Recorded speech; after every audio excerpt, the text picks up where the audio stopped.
High বন্ধুরা, আমাদের agriculture বুক চ্যানেলে সবাইকে স্বাগত। অনেক দিন আপনারা বলছেন যে দাদা বোরো ধান চাষের আমাদের বীজের সম্বন্ধে একটা ভিডিও দিন, কিন্তু সত্যি কথা বলতে গেলে কাজের প্রচুর চাপ, যে কারণে আমি ভিডিও হয়তো সময় মতো আপনাদের দিতে পারছি না।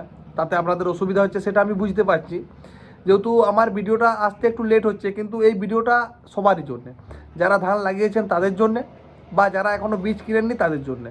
মানে বোরো ধানের জন্যে কোন ধান বীজটা লাগাবেন বা কোনটা লাগালে আমরা, দেখুন তো আমাদের সবসময় প্রথম একটাই কি চিন্তা, যে আমরা যে ধান চাষ করলে আমরা অতিরিক্ত ফল পাবো, মানে আমাদের ফসলটা হবে অতিরিক্ত।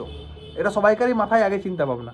এরপর কি আরও একটা চিন্তা ভাবনা করতে হচ্ছে, কি বলুন তো, যে ধানটা চাষ করছি সেটা আমরা সময় মতো সঠিক দামে বিক্রি করতে পারবো না।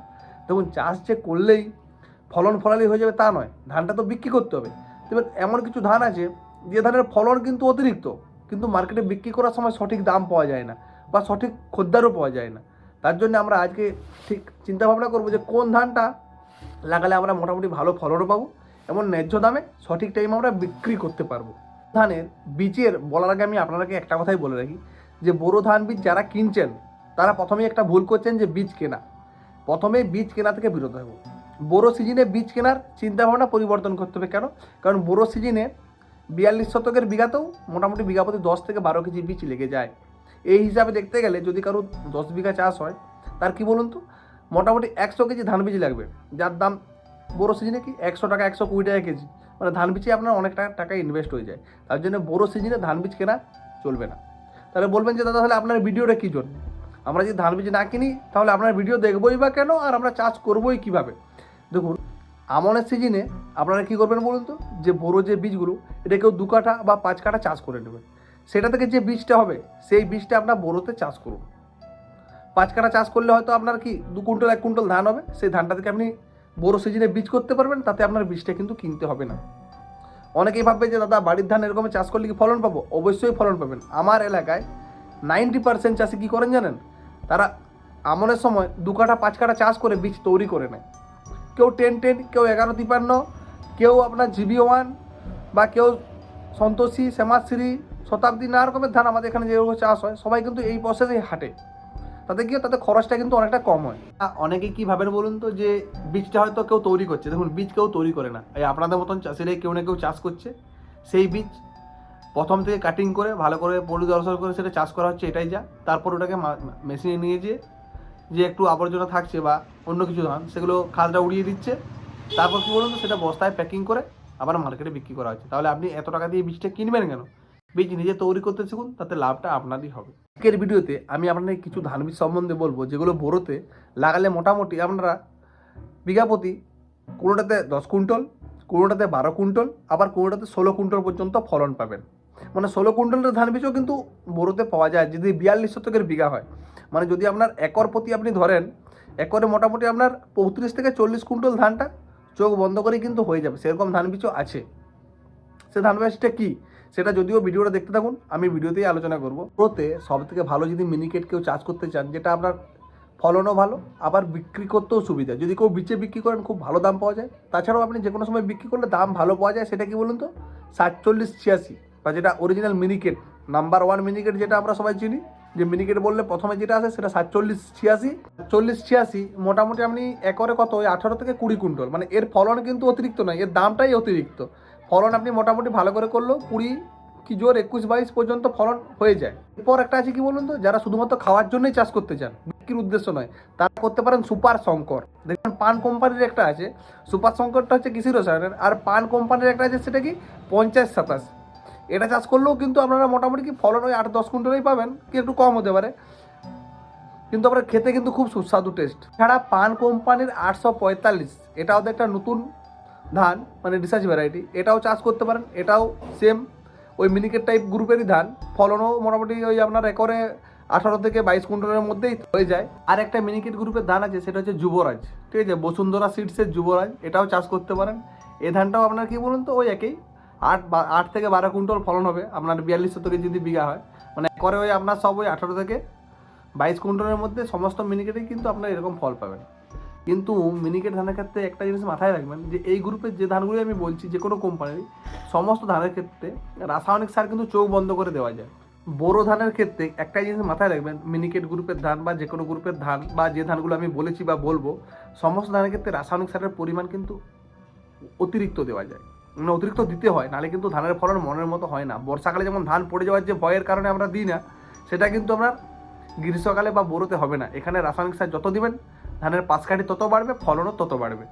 আমি যে ধানগুলো মিনিকেট গ্রুপের সবগুলোই বললাম, এই ধানগুলো কি বলুন তো, মোটামুটি 95 দিন থেকে 120 দিন পর্যন্ত, মানে এই টাইমের মধ্যে এই ধানগুলো কিন্তু আপনি বাড়িতে আনতে পারবেন সব ধানের ক্ষেত্রেই। আর প্রত্যেকটা ধানের ক্ষেত্রে হাইট মোটামুটি আপনি 3 থেকে 3.5 ফুট ধরতে পারেন, যে নর্মাল যেগুলোর হাইট পর্যন্ত আমরা যেগুলো বলেছিলাম সেগুলো সব মিনিকেট গ্রুপের ধান ছিল। এরপর আমি একটু মোটা বা যাদের ফলন আপনার কি বলুন তো 42 শতকের বিঘাতে আপ টু 16 কুইন্টাল পর্যন্ত ফলন হয়, বা 12-13 পর্যন্ত ফলন হয়, যেগুলো আমরা আমনের সিজনে পেয়েছি সেরকম টাইপের যেগুলো, সেরকম ধান নিয়ে আজকে আলোচনা করব। সেই ধানগুলো কি, সেই রকম 3 থেকে 4টা ধান যেটা আমার এলাকায় চাষ হয়, যেটা আমি আমার চোখে দেখেছি।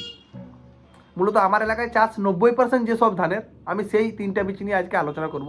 এরপর প্রথমে আমি যে ধানটা বলবো যেটাতে রোগ জ্বালা খুব কম, ফলন অতিরিক্ত, মার্কেটে কি বলুন তো দামটা কিন্তু একটু কম, এটা হচ্ছে বড় সমস্যা। সেটা হচ্ছে 1153 MTU 1153, যেটা MTU 70-29 ছিল সেরকম MTU 1153, এই ধানটাও চাষ করতে পারেন। এর ফলন কিন্তু মোটামুটি আমাদের 42 শতকের বিঘাতে আমাদের এখানে মোটামুটি আমরা 12 কুইন্টাল 12.5 কুইন্টাল পর্যন্ত বোরো সিজনে ফলন হয়ে যায়। আবার অনেকেই আমনে করে, কেউ কেউ বোরোতেও করে। এটাতে ফলন খুব ভালো, রোগ জ্বালা কিন্তু একেবারে নেই বললেই চলে। নর্মালি যারা ওষুধ দিতে কষ্ট হয় তারা এই ধানটা চাষ করতে পারেন, খুব ভালো রেজাল্ট পাবেন। এরপর আরও একটা ধান বলছি এই গ্রুপেরই, সেটা হচ্ছে 1010 MTU 1010। এটা অনেকেই চাষ করেছেন আগে, বা এখনও 1010 বা 1010 নামে অনেকেই চিনেন, এটাও চাষ করতে পারেন। এই ধানটাও খুব ভালো। এই যে 1010 ধানটা, এটাও আপনি ওই কী বলুন তো 1153 কাছাকাছি এই ফলন। মোটামুটি এখানে এখানে বিঘা প্রতি 42 শতকের বিঘাতে মোটামুটি 10 কুইন্টাল 11 কুইন্টাল 12 কুইন্টাল ফলন হয়েই যায়। এছাড়া আপনার একরে মোটামুটি এগুলো 25 থেকে 30 কুইন্টাল ফলন মানে আপনি নর্মালি পাবেন।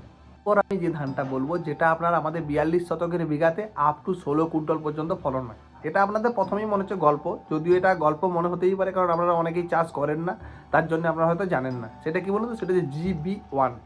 আমাদের এলাকায় এটাকে কি বলুন তো পরশমণি, বা অনেকেই গুটকা বা নানা রকম ধানেই অনেকেই চেনে। এই ধানটা আপনার কি বলুন তো বিঘা প্রতি 16 কুইন্টাল পর্যন্ত ফলন হয়। আবার অনেক ক্ষেত্রে একরে আপনার যে স্বর্ণ ধান বলি না আমরা, যে স্বর্ণধান যেটা আমরা চাষ করেছিলাম বা MTU 70-29, সেই গ্রুপের মতনই দেখতে ধানটা, শুধু রঙটা কি বলুন তো স্বর্ণর ক্ষেত্রে লাল, আর এটার ক্ষেত্রে ধানটা রঙটা সাদা। আর এই ধানটা মার্কেটে বিক্রি হয় কী দামে, স্বর্ণর যা দাম তার থেকে সবসময় 100 টাকা কম। মানে 70-29 যদি 2000 টাকা কুইন্টালে বিক্রি হয়, এটা আপনার 1900 টাকা কুইন্টাল। মানে সারা বছর এটা ধারাবাহিক একটা রেট, মানে স্বর্ণর থেকে 100 টাকা সবসময় বাটা, মানে এটার দামটাই 100 টাকা বাটা দামে বিক্রি হয়।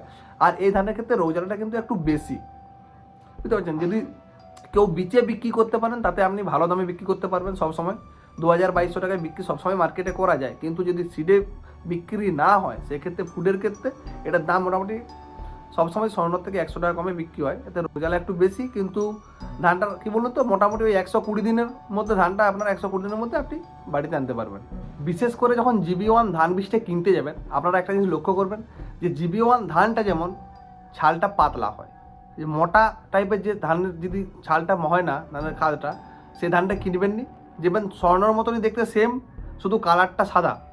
বা দোকানিকে আপনি একটা জিনিস জিজ্ঞাসা করবেন যে দাদা এই GB1 বা পরশমণি যে ধান বীজটা আছে, এটা শীষটা কি নিচের দিকে না উপর দিকে? যদি বলে নিচের দিকে তাহলে কিনবেন, আর যদি বলে উপর দিকে, এটা আপনি প্রথমে জিজ্ঞাসা করবেন। হয়তো আপনি বললেন যে দাদা আমাকে নিচের দিকে শীষ দেন, দোকানি আপনাকে উপর দিকে এটা নিচের দিকে দিয়ে দিতে পারে। তাহলে আপনি বলবেন যে দাদা এটা শীষটা কোন দিকে, আপনি আগে বলুন, জেনে বলুন। যেটা উপর দিকে শীষ, সেটার ফলন কিন্তু আপনার বিঘা প্রতি 10 থেকে 12 কুইন্টাল। আর যেটা শীষ নিচের দিকে মানে বীর পাতার নিচে হয়, সেটার ফলন আপ টু 14 থেকে 15 থেকে 16 কুইন্টাল পর্যন্ত বিঘা প্রতি 42 শতকে। এর পরবর্তীকালে ধানের প্রত্যেকটা বিষয় নিয়ে যে বড়ো সিজনে চারা তৈরি থেকে বীজ তো শোধন থেকে শুরু করে, মানে আপনার রাসায়নিক সার বা আপনার ওষুধ বা ভিটামিন বা কী কী ওষুধ দিবেন, সেই নিয়ে প্রত্যেকটা বিষয় নিয়ে ভিডিও আসবে। যেহেতু আমাদের আলুরও ভিডিও আসবে, একদিকে শশার আসবে আর একদিকে ধানের আসবে, তার জন্য হয়তো ভিডিওগুলো আসতে একটু লেট হয়ে যাবে।